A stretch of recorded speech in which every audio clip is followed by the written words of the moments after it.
desejo cumprimentar a todos com a paz do Senhor Jesus. Amém. Glória a Deus. Às vezes as pessoas nos perguntam, algumas pessoas, colegas da gente em Recife, que assistem os vídeos, do canal do YouTube, o canal aqui da igreja, e às vezes perguntam de que igreja é essa, não é? E a gente quer comunicar a todos, não é? As pessoas que visualizam os nossos vídeos, que essa é a igreja pentecostal Shekinah, e fica aqui no bairro do ABC, em Moreno, Pernambuco. Tem como pastor Emanuel Valença. É uma igreja pequena, de um grupo pequeno, mas um grupo que aguarda a volta de Jesus. Amém? Então, às vezes as pessoas perguntam, Irmão, vamos ler Marcos capítulo 16, versículo 15. E disse-lhes: ide por todo o mundo, pregai o evangelho a toda criatura. Amém? Irmãos, esse texto no coração das pessoas já não é mais o mesmo. As implicações, a importância, o valor que isso aqui possui já não é mais o mesmo na vida das pessoas. Existia uma época, como, por exemplo, também existe vários grupos, inclusive para alguns missionários, irmãos nossos que estão no exterior, em países em que pelo qual é proibido a pregação do evangelho, em países onde as pessoas nunca ouviram falar o nome de Jesus. Para quem não sabe, o planeta Terra tem mais de 7 bilhões de habitantes e quase 3 bilhões dessas pessoas nunca ouviram falar o nome Jesus pelo menos uma única vez. É fato que vários artistas são mais conhecidos do que Jesus Cristo. Por exemplo, Messi, Neymar, Ayrton Senna e outros artistas de nome são mais conhecidos do que o próprio Jesus. Não é? E houve uma época, não é? Como também para alguns grupos e missionários estão no exterior, isso aqui ainda tem o peso que tem. Mas para a maioria, infelizmente, esse texto não passa de meros escritos, caligrafia, letras, frases ou coisa semelhante. Mas eu gostaria de ressaltar para os irmãos que nós fizemos uma leitura em que nós temos uma ordem expressa do próprio Senhor Jesus Cristo. Nós não temos aqui uma palavra, uma ordem de Marcos, que é o autor deste evangelho. Nós não temos Lucas aqui mandando fazer nada. Nós não temos o apóstolo Paulo, apesar de ter a autoridade para isso, de ter a unção, de ter a inspiração para isso, mas também não é o apóstolo Paulo que está dizendo, que está mandando, que está ordenando. Mas nós temos o próprio Senhor Jesus diante de um grupo de pessoas, mais precisamente os seus apóstolos. Esta reunião, ela inicia-se a partir do versículo 14, não é? A partir do versículo 14, quando o texto vai dizer que ele apareceu aos 11, estando eles assentados juntamente, e lançou-lhes em rosto a sua incredulidade e dureza de coração, por não haverem crido nos que o tinham visto já ressuscitado. O versículo 14 já é motivo de uma análise, de uma observação importante. Eu já preguei sobre isso, não vou me aprofundar, mas os apóstolos, pós-ressurreição, pós-morte de Jesus, depois que Jesus morreu, eles ficaram apreensivos. Este período, não é? Esse período foi o período em que os discípulos se sentiram frustrados, perplexos, medrosos, incrédulos, pelo fato de terem visto Jesus sendo crucificado, sendo submetido a uma situação totalmente constrangente, impossível a ele, sendo ele o próprio Deus, sendo ele o Deus Todo-Poderoso. Imagine você passar 3 anos e 6 meses com uma pessoa em que ele é o próprio Deus, soberano, eterno, onipotente, onipresente, onisciente, autoexistente, um ser transcendental, porém encarnado. E esse Deus operando durante esse período, milagres, sinais, maravilhas, você vendo toda essa manifestação de poder, e você percebe que é impossível um ser como esse ser derrotado, ser ultrajado, ser exposto a uma situação totalmente constrangente, difícil e vexatória. E de repente você vê esse ser pendurado no madeiro, sendo zombado, maltratado, pisado, todo mundo fazendo o que quer dele. Como é que você se sentiria? Como os apóstolos se sentiram totalmente decepcionados. Essa foi a razão da frustração dos mesmos. Eles se tornaram tão incrédulos, as trevas foram tão grandes, foi um terror tão absurdo, que eles desacreditaram até das próprias pessoas que viram Jesus já ressuscitado. E quando Jesus apareceu a eles, sem dúvida alguma, volto a falar sobre esse assunto, no versículo 14, houve uma reunião, houve um diálogo, houve uma conversa em que somente o Senhor Jesus falava e os apóstolos ouviam. Nesse versículo 14 não tinha a palavra de Pedro. Nesse versículo 14 não teve a palavra de Tomé, não teve a palavra de João, de André. Nesse versículo 14, só Jesus falava. E o trato aqui foi rigoroso. O trato aqui, tá certo, irmãos? Foi rigoroso porque o texto diz, Marcos está dizendo, que Jesus lançou-lhes em rosto a sua incredulidade. Então, o que acontece?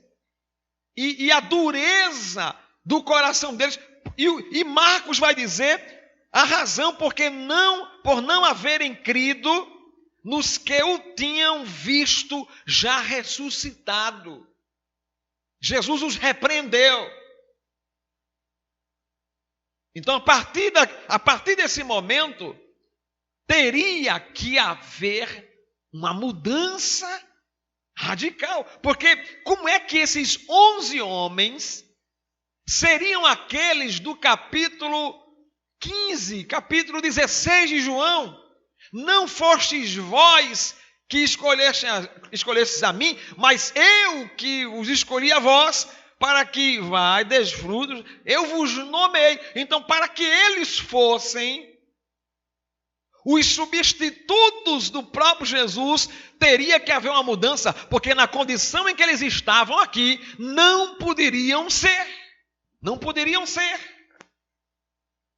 Eles não poderiam estar nesse comportamento, manter esta atitude. E foi nessa conversa, nesse diálogo de repreensões,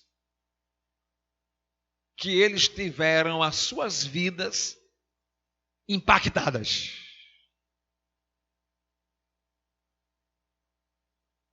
Sem dúvida alguma, algo extraordinário aconteceu aqui,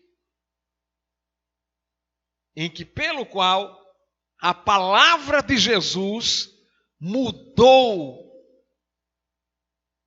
os seus pensamentos, mudou a incredulidade em que eles se encontravam, o medo, e parece que eu estou vendo eles recebendo um espírito de ousadia e de coragem. Aqueles temerosos e medrosos já não eram mais o mesmo, porque a palavra de Jesus mudara totalmente as suas vidas. E eles estavam diante daquele que sempre foi, e que é, e que sempre será o Deus eterno. E que eles estavam diante daquele em que a vez que ele subiu no madeiro foi para cumprir a justiça de Deus. E ele não estava deixando de ser Deus. O fato dele ter sido colocado no madeiro, ter sido pendurado no madeiro, não significa que estavam matando Deus, derrotando Deus. Mas era Deus que estava oferecendo o maior, o eterno, o único e exclusivo sacrifício pela salvação de uma humanidade totalmente pecadora. E que através da sua ressurreição, porque ele ressuscitou, e na sua ressurreição, ele provou que ele é o mesmo ontem, hoje e será eternamente o Senhor. Quando ele apareceu aos 11, ele não era mais simplesmente o Jesus Nazareno, nascido de Maria e José. Ele agora estava com um corpo glorificado, irmãos.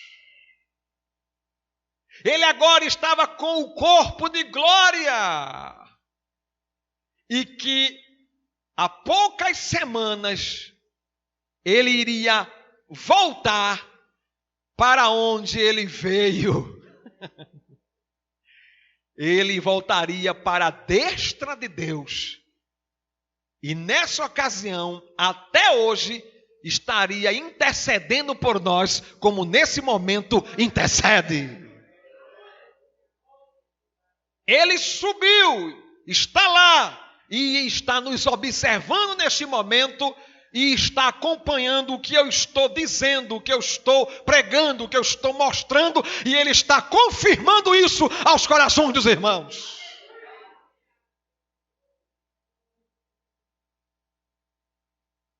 Então, quando houve toda essa espiritualidade, quando houve todo esse despertamento, Jesus, expressou a ordem.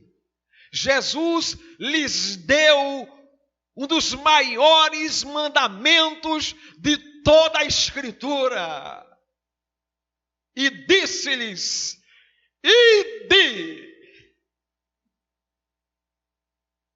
Irmãos, e eu vou tentar explicar para vocês no que implica isso aqui. No que consiste isso? O quanto isso é importante? Qual o significado disto? Irmãos, esta ordem, este ide por todo o mundo e pregai o evangelho a toda criatura, implica na maior e mais importante missão, tarefa da igreja. Igreja, povo de Deus, povo de Cristo. Quem é a igreja? A igreja, Mateus capítulo 16, versículo 18. Jesus está em Cesareia de Filipe. Ele olha para os apóstolos e diz para eles o seguinte: quem dizem os homens ser o Filho do Homem? Qual o conceito que as pessoas têm de mim? Os apóstolos disseram: Senhor, eu ouço lá fora que as pessoas dizem que tu és Jeremias, Isaías, João Batista ou algum dos profetas. Jesus pergunta mais uma vez a eles, só que diferentemente, e diz: tudo bem, isso é o que eles dizem a meu respeito, e vocês? Qual o conceito? O que vocês sabem a meu respeito? Pedro, tomado por uma manifestação poderosa de Deus, exclama: tu és o Cristo, o Filho do Deus vivo. E aí Jesus olha para ele e diz: realmente não foi carne, não foi sangue que te revelou, mas meu Pai que trouxe esta revelação. Agora eu vos afirmo que sobre esta afirmativa de que eu sou o Cristo, sobre esta declaração de que eu sou o próprio Deus encarnado, sobre esta afirmativa, sobre esta verdade doutrinária, eu vou edificar a minha igreja sobre a verdade de que eu sou Jesus, de que eu sou o Cristo. A minha igreja será gerada sobre a verdade de que eu sou o Filho de Deus. A minha igreja nascerá. Sobre esta verdade de que eu sou o Filho de Deus, a igreja será gerada agora. E vos digo que por esta razão, pela igreja ser gerada em mim, as portas do inferno não vão prevalecer contra ela. Esta igreja é o povo de Deus. Esta igreja são pessoas de toda parte do mundo que, apesar de estar distante uma das outras, formadas por grupos ou denominações grandes ou pequenas, elas estão unidas, ligadas por um só Espírito, por uma só fé e por um só batismo e por uma só organização doutrinária, por um só credo. Esta igreja, este povo, é o povo eleito de Deus antes da fundação do mundo. É o povo em que Deus escolhera para adorar. É o povo que Deus escolhera para edificar. É o povo que Deus escolhera para levá-los para o céu, para fazer números com os anjos, para que de manhã, de tarde e de noite, e de geração em geração, e de eternidade a eternidade, se louve, se adore e se glorifique ao Deus eterno. Então a este povo, Jesus disse-lhe: ide. A este povo, Jesus incultou esta missão sublime e extraordinária. Isso é a missão desse povo. Isto é o compromisso desta igreja. Essa é a responsabilidade maior deste povo. Este povo não é povo de Deus sem esta missão. Ela foi gerada com essa missão. Essa missão tem que correr nas veias. Essa missão tem que estar na cabeça. Essa missão tem que estar no coração. Essa missão tem que estar em todas as atividades da igreja. Não existe nada, absolutamente nada, que a igreja faça, que a igreja desenvolva, que a igreja crie, que a igreja realize, que evangelismo, que o ID não esteja entranhado nela. Se a igreja criou a escola dominical, o maior propósito é uma escola dominical evangelizadora. Se a igreja criou um círculo de oração, o círculo de oração tem missão evangelizadora. Se a igreja criou programações, cultos, congressos, eventos, conferências, reuniões, todas elas têm característica e têm justamente a missão evangelizadora entranhada.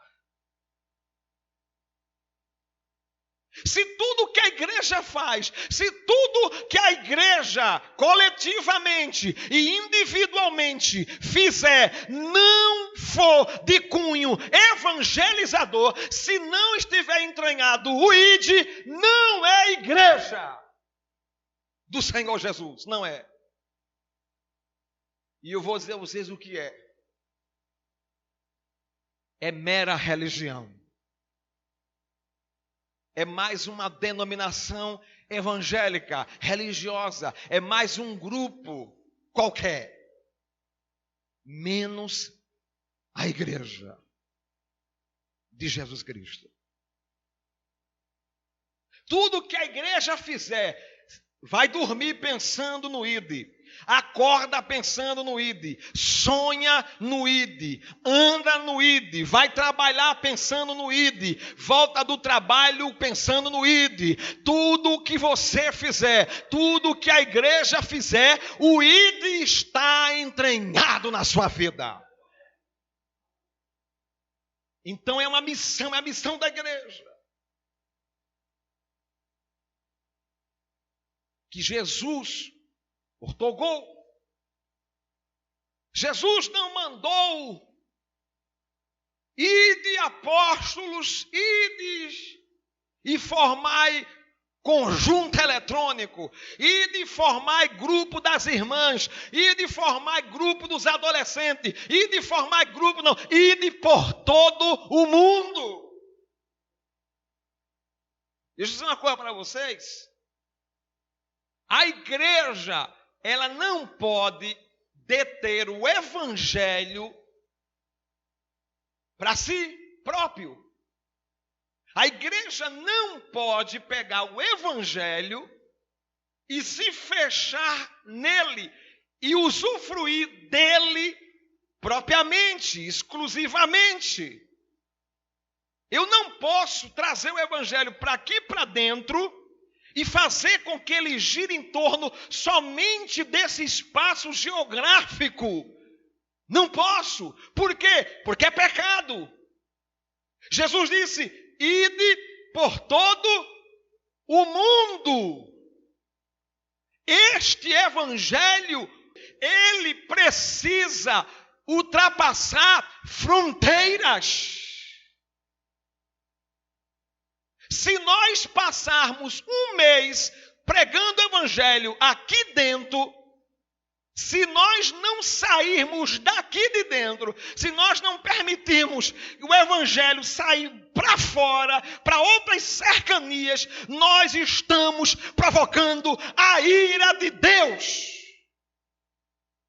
Nós precisamos levar o evangelho. Eu pergunto, o evangelho já foi pregado aqui dentro o suficiente, sim ou não? Não já foi pregado? Então, muito bem, nós temos que sair daqui de dentro.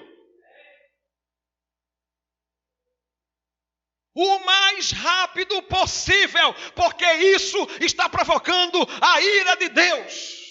O evangelho não foi dado para um local, não foi dado para ficar exclusivo numa cidade. Ele foi otorgado para ir por todo o mundo.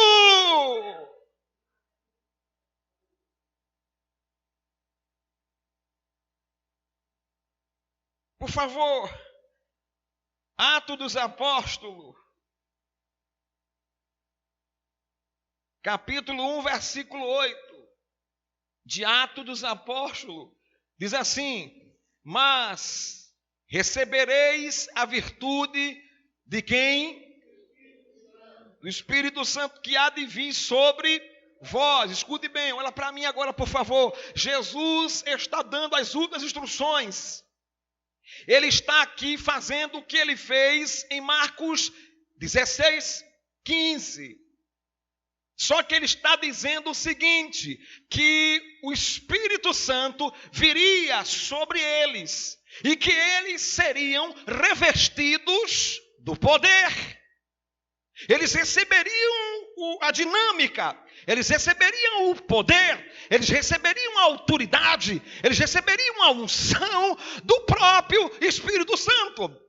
Jesus não está dizendo que eles receberiam uma empolgação pessoal. Jesus não está dizendo que eles receberiam um entusiasmo carnal. Jesus não está dizendo que eles receberiam uma empolgação, um incentivo e uma motivação psicológica. Jesus está dizendo, o poder do Espírito Santo virá sobre vocês quando ele descer sobre vocês.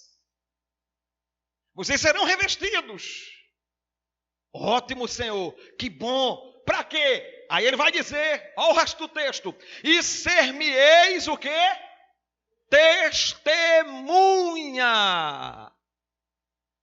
Olha o propósito pelo qual o Espírito Santo foi derramado. O Espírito Santo foi derramado, o Espírito Santo veio sobre eles para que eles testemunhassem. Sem testemunho não há poder do Espírito Santo. Sem o ID não há manifestação do Espírito Santo. Sem o ID não espere Espírito Santo batizar. Sem o ID não espere Espírito Santo derramar dons espirituais. Sem o ID não espere o Espírito Santo derramar dons ministeriais. Sem o ID, não espere o Espírito Santo levantar paralítico. Sem o ID, não espere o Espírito Santo curar os enfermos, ressuscitar os mortos e salvar os pecadores. Não espere.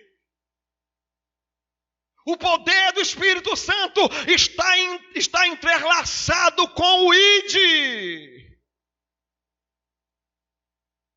Ou vocês, ou alguns grupos estão pensando que o Espírito Santo foi dado para a gente ficar saltando, pulando e cortando laço dentro das igrejas. Ou vocês pensam que o Espírito Santo foi dado para a gente ficar plantando bananeira e fazendo espetáculo e sensacionalismo nas nossas reuniões ditas, entre aspas, pentecostais. O Espírito Santo foi dado para que meu coração ardesse por amor ao pecador. O Espírito Santo foi dado para que meu coração amasse as pessoas incondicionalmente. O Espírito Santo foi dado para que eu fosse até as pessoas e dissesse para elas, Jesus te ama.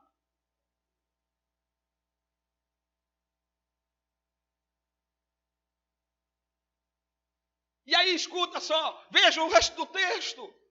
E ser-me-eis testemunha tanto em... Muito bem, para aí por favor. Jesus mandou eles iniciarem aonde? Em Jerusalém. Eu pergunto a vocês, eles iniciaram em Jerusalém? Sim ou não? Muito bem. Iniciaram. Eles evangelizaram Jerusalém? Sim ou não? Sim. Eles evangelizaram muito bem Jerusalém? Sim. Os quatro cantos de Jerusalém? Muito bem, eles cumpriram cabalmente a evangelização em Jerusalém, só tem um porém. Jesus disse: Jerusalém, como em toda Judeia. Eu pergunto, eles foram para a Judeia? Nada disso, foram não. Aí Jesus disse: e Samaria, eles foram para Samaria? Não. E até os confins da? Eles foram até os confins da terra? Também não. Eles privaram o evangelho só a Jerusalém. Deus não gostou disso. E sabe o que foi que Deus fez? Permitiu, moveu uma perseguição para tirar eles da zona de conforto, porque Deus, Jesus Cristo, não aceita que o evangelho fique detido dentro de uma denominação. Por isso que eu já li aqui em Romanos capítulo 15, o apóstolo Paulo dizendo que ele não iria pregar o evangelho aonde o evangelho já tivesse sido pregado. O apóstolo Paulo corria, o apóstolo Paulo tinha pressa em levar o evangelho aonde o evangelho não tinha sido anunciado ainda.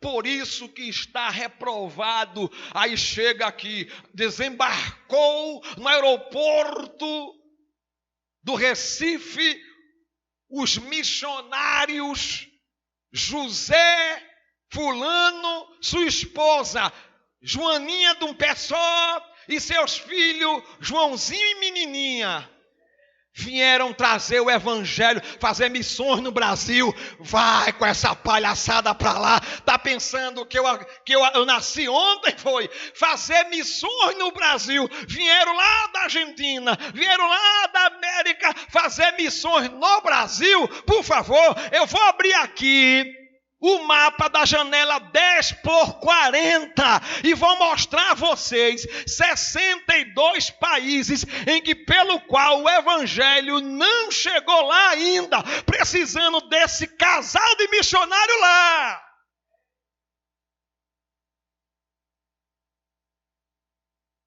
Fazer missões no Brasil, que coisa mais absurda isso.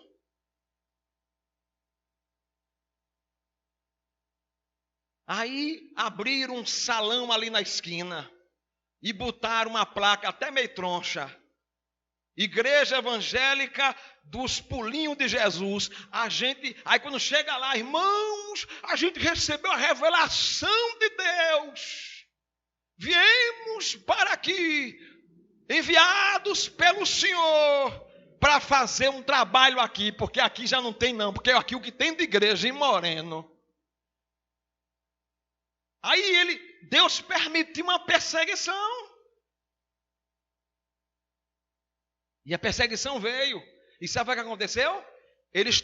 Os irmãos tiveram que correr, se dispersar de Jerusalém. Aí foi aí que o evangelho começou a sair de Jerusalém.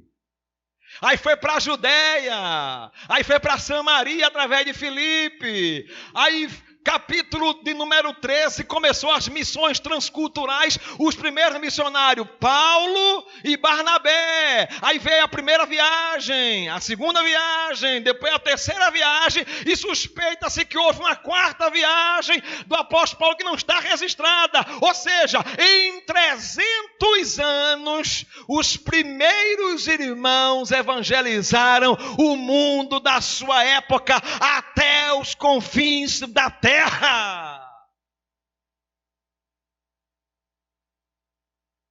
E nós? Então veja a implicação.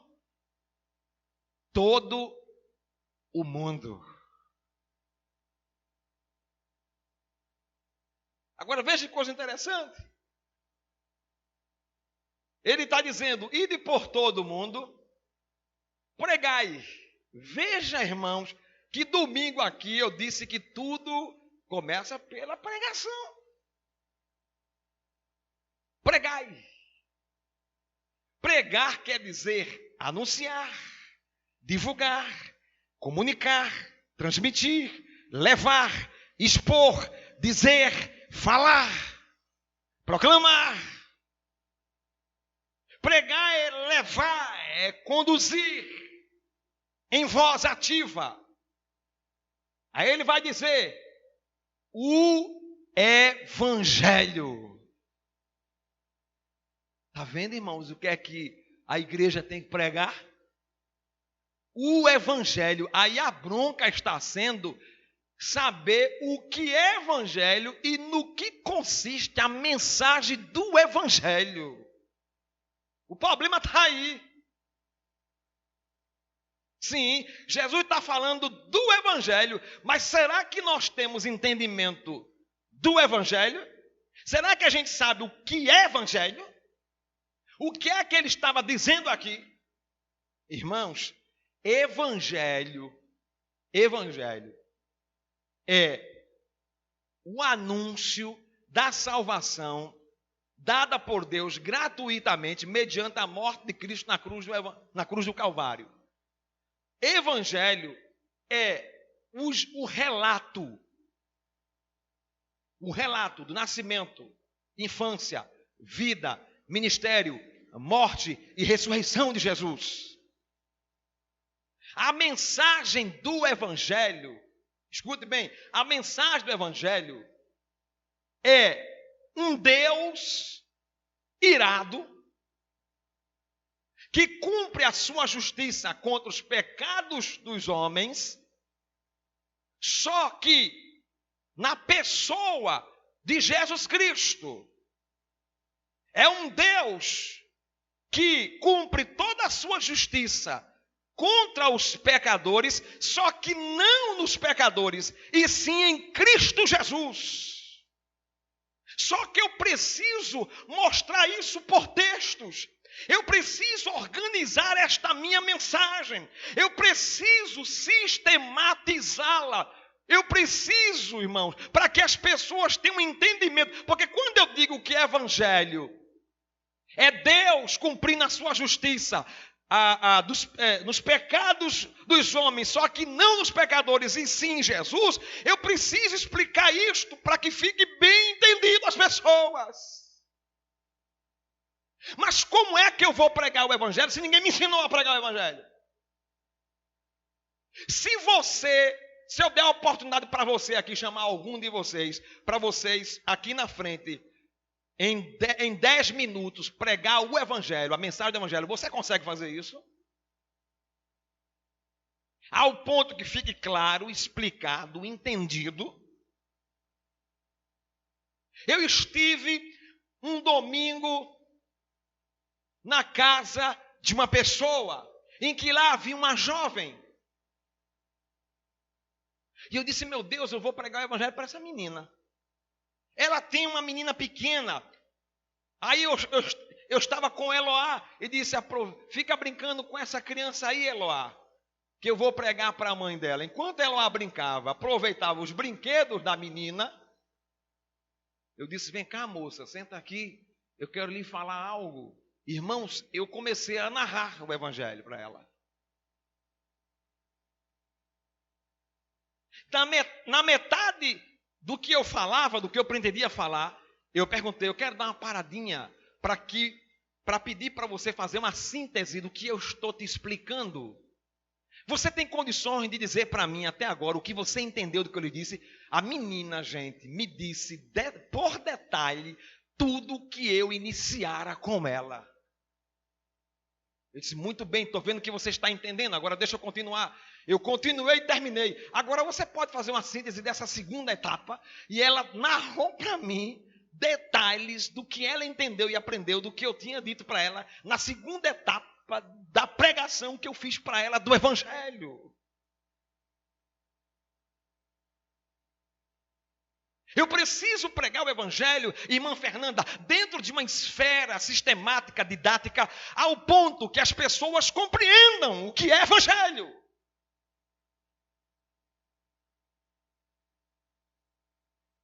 Esse Jesus te ama, esse entregar de literatura, está equivocado, irmãos. Evangelismo, ele é feito, primeiro, de forma consciente e, segundo, de forma planejada. Sem planejamento e sem consciência, não há pregação do evangelho. Ou seja, a pessoa que vai pregar, ela precisa ter consciência do que é evangelho. Peraí, eu sei o que é evangelho e agora vou pregar o que é evangelho. Se você não sabe o que é evangelho, então você não vai pregar evangelho. Se você não tem consciência do que é evangelho, então você não vai falar nada sobre evangelho. Você vai dizer o que as outras pessoas dizem. Você vai dizer, soltar os jargões que os pregadores jogam. Mas não vai dizer nada do evangelho. E segundo, tem que ser planejado. Para onde eu vou, qual a casa que eu vou bater. Já tem alguma coisa marcada, já tem um casal me esperando, já tem uma família me aguardando. Eu não posso ir aleatoriamente. Eu vou aqui, o Espírito Santo está me guiando. Cuidado no ônibus para não passar por cima de você. Tem que ser planejado. Tem que ser tudo didaticamente preparado, ou não é assim? Aí alguém pode me dizer, pregador, onde é que está o Espírito Santo? Está nessa organização, porque o Espírito Santo é organizado, rapaz. Ou você pensa que o Espírito Santo é um doido, varrido, um bebum qualquer? O Espírito Santo é organizado, é detalhado. Por isso que Jesus era organizado. Quando Jesus soube que não poderia ir às cidades que ele planejou evangelizar, o que é que ele fez? Preparou 70 e enviou de 2 em 2. O apóstolo Paulo tinha todo um planejamento. Era tão bem planejado que teve até planejamento que o Espírito Santo disse, não, Paulo, para cá não, para cá não. Paulo pensava em revisitar as cidades da primeira viagem missionária. O Espírito Santo disse, não, eu quero que você vá para cidades que você não foi ainda e que o evangelho ainda não foi pregado. Aí quando foi de madrugada, um cidadão todo travestido de macedônio gritou, passa a Macedônia e ajuda-nos. Imagine de madrugada você dormindo, quando de repente você é acordado de madrugada numa visão. E nessa visão, alguém vestido da África do Sul olha para você e grita, ô preguiçoso, ô negligente, ô crente de meia tigela, passa a África! Desperta, acorda, sai desse marasmo de vida! Quando Deus chamou Filipe para evangelizar, o mordomo da rainha de Cândice, quando ele levantou-se para ir, disse que para se aproximar do carro, ele correu. Viu? Correu aqui, ó, correu. Certo? Sabe por quê? Porque o ID é urgente.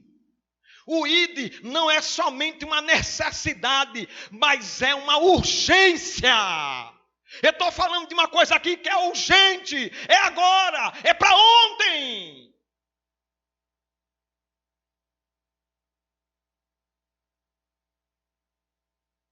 A igreja, quando não cumpre o ID, ela peca por desobediência a Cristo e por omissão. Quando eu vejo uma mulher que foi morta pelo companheiro ou ex-companheiro, quando eu vejo crianças que foram esfaqueados por padrasto, envenenados pelos pais, quando eu vejo idoso que foi estuprado pelo filho, mortos por algum parente, quando eu vejo jovens que morreram crivados de bala, ainda adolescentes, eu vejo a omissão da igreja nisso. Porque escute bem, há 3 anos atrás eu trabalhei com uma congregação em que chegou uma irmã lá, sentou, ouviu a mensagem, terminou, veio falar comigo e disse: irmão Paulo, por favor, socorra-me. O que foi, minha irmã? Meu filho é traficante. Se ele ouvir isso que o senhor pregou hoje, será que ele não será salvo? Eu digo: provavelmente. Onde é que a senhora mora? Tal rua, perfeito. Tal dia eu estarei lá. A senhora tem condições de pedir ao seu filho que me aguarde? Tenho sim. Tudo marcado, tudo combinado, tudo planejado, deu certo.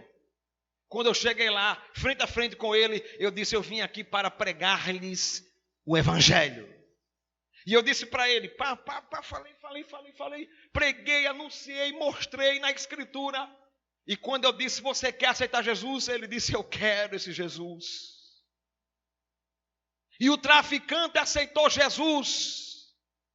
E ele tinha drogas em casa, tinha alguns quilos de maconha, e ele começou a ligar para os aviãozinhos, os comparsas dele, e disse: passa aqui, porque eu quero falar com vocês. Quando a turma chegou, ele disse: aceitei Jesus, não quero mais essa vida, a partir de hoje não liguem mais para mim a esse respeito. E a tempo oportuno, eu também levarei a mesma mensagem que me trouxeram hoje a vocês. Ele começou a ir para a igreja. Só que nós tivemos um problema, porque esse problema de igreja, vou dizer uma coisa para vocês, isso atrapalha o evangelho. Essas irmão, eu vou dizer, que eu tenho coragem para dizer. Denominação, eu não sei se ela foi bom ou foi ruim para o evangelho. Foi ruim, foi péssimo. Travou o evangelho. As denominações, irmão, não tem uma que não tenha problema, que não tenha irregularidade, que não tenha falso evangelho, que não deturpe a palavra de Deus. Pelo amor de Deus. Aí por causa de problemas, eu tive que sair de lá. Saindo, não pude fazer mais acompanhamento a essas pessoas. 3 anos depois, essa irmã está na minha casa semana passada, e eu perguntei a ela: me diga uma coisa, daquele tempo para cá, quantas pessoas foram visitar o seu filho, a senhora? Até hoje, irmão Paulo, nos esqueceram. Ninguém foi, de igreja nenhuma, crente nenhum.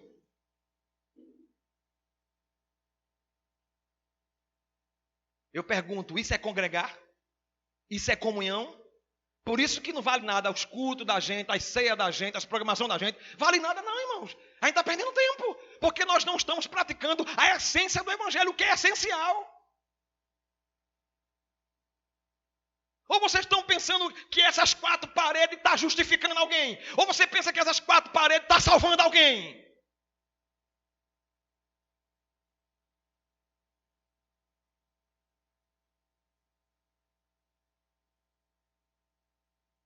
Um evangelho que não vai além, que está detido, preso, que é propriedade exclusiva de denominação ou de alguém, não é evangelho. Evangelho tem que sair para o mundo. Deus amou o mundo. O mundo.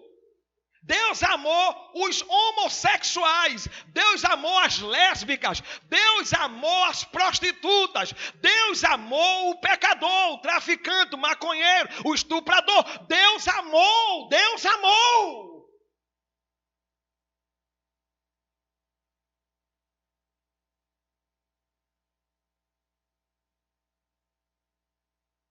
Os irmãos estão entendendo? Amém, meus irmãos? Então, veja no que implica o ide. Ide por todo mundo, pregai o evangelho. O evangelho é para pregar só o evangelho. Só que as pessoas não sabem o que é evangelho. Por que não sabem o que é evangelho? Porque, infelizmente, a religião Infelizmente, presbítero Jaldisso, a religião escondeu, vedou isso da gente e do povo. Porque o que está se vivendo hoje é uma mera religiosidade. Religiosidade, somente. E nós precisamos sair dessa religiosidade para anunciar o Evangelho de Jesus. Precisamos pregá-lo. Deixa eu dizer uma coisa para vocês, para a gente concluir. No pecado de Adão e Eva, o apóstolo Paulo diz que todos pecaram. No pecado de Adão e Eva, todos nós herdamos a condição pecaminosa.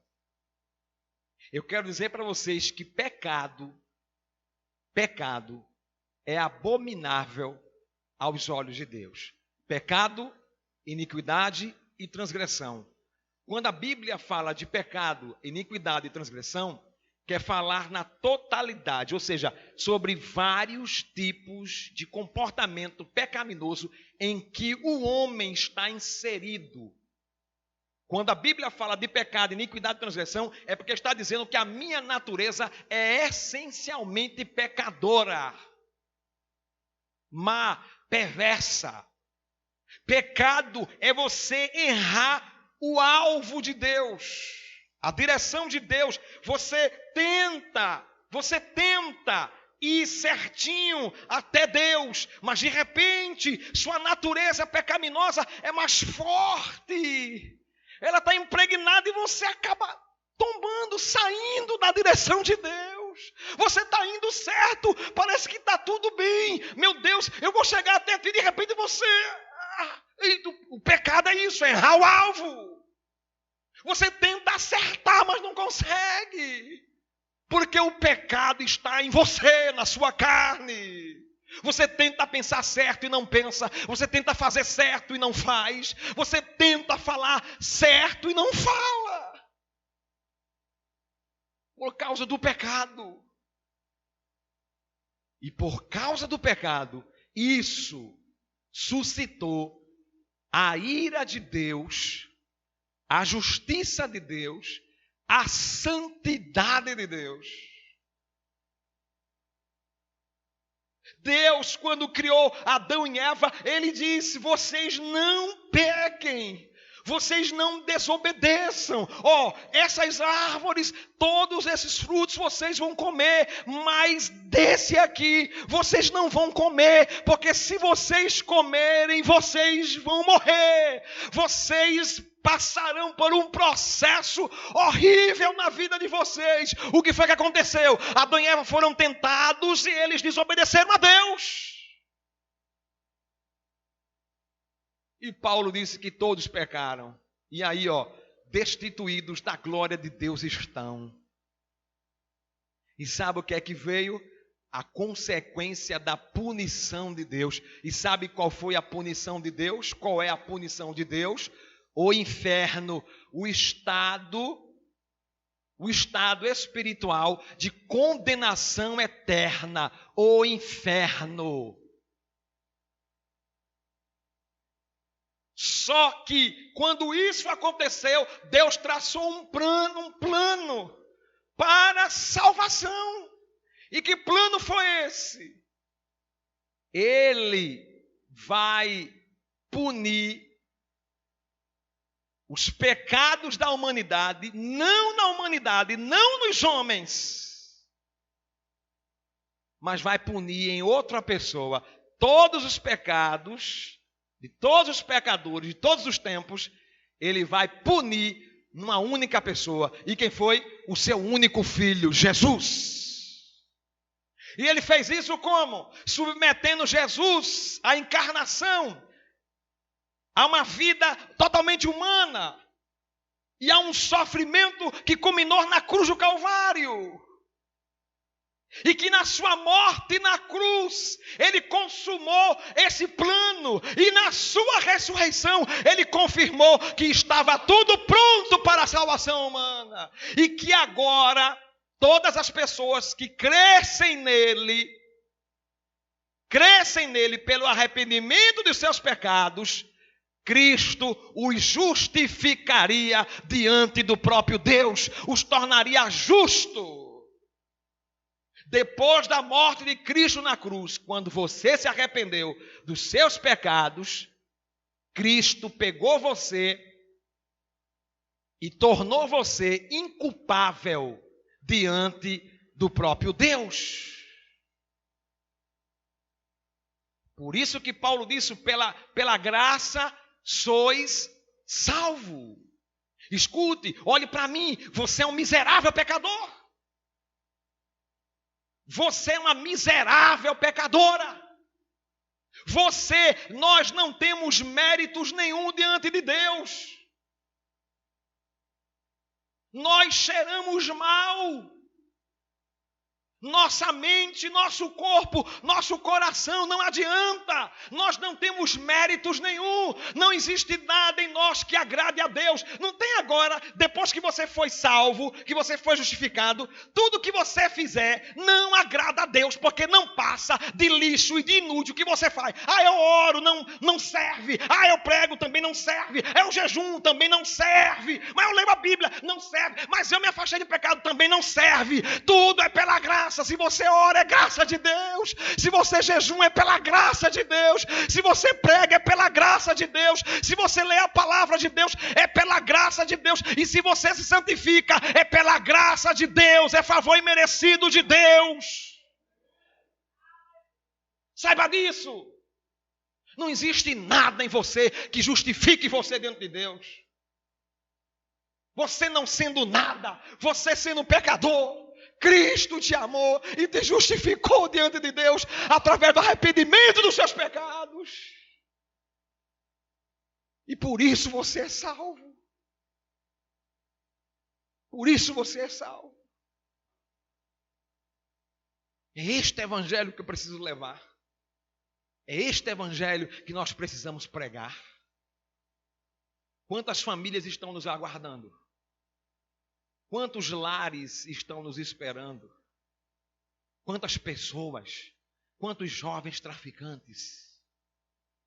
Eu me lembro, o mês retrasado, acredito, quando o irmão Cristiano disse que ia fazer uma atividade na escola e de evangelismo e queria que a gente fosse lá para a gente dar uma palavra, e eu fui. E junto com outros irmãos de outras igrejas, a gente fez um trabalho lá. E eu me lembro que Cristiano já vinha me dizendo, a escola é assim, os alunos é assim. E ele até me mandou um vídeo que eu mandei para o grupo dos irmãos, o grupo do passinho, o grupo do passinho.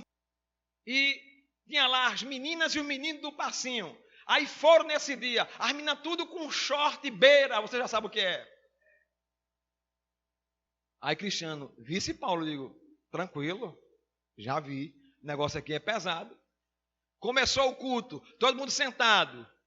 Aí eles pensavam que a gente ia botar um forró, não botou? Eles pensavam que a gente ia botar um pagode, não botou? Eles pensavam que a gente ia botar um funk, não botou? Um rap, não botou? Foi culto. Aí eu preguei. Aí começamos a fazer um trabalho de oração, louvor. E eu contei meu testemunho.